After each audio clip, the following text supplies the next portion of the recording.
Alright, so this is the trophy truck front suspension.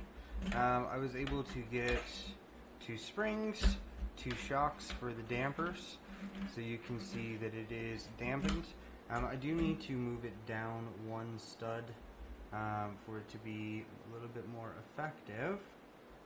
So I will go ahead and get working on that. But basically you've got your these will be your dampers. There are springs on the dampers, but these will be your dampers, and these will be your springs, basically, for this.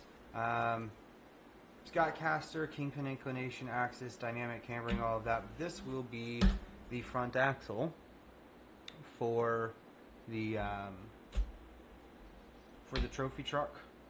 Or at least this will be the base design for it, to have the dampers and the springs on the front. I do need to lower it, probably this suspension up here, I probably need to lower it about 1 stud. But once it's lowered, I will actually be using a combination of these,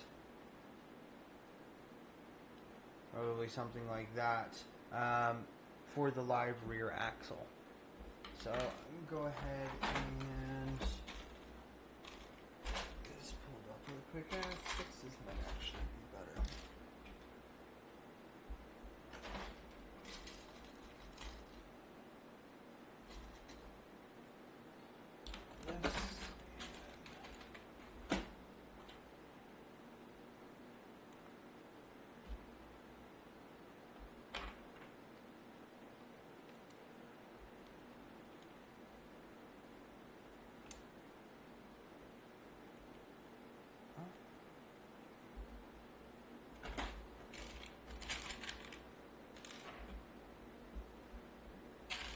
Alright, and so the rear will actually be attached to something like this.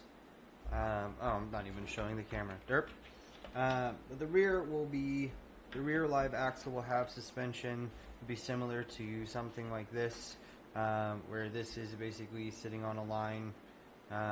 It's connected like this, so you've got your damper and your spring, and 2 of those, and then the front will have its own damper and spring as well.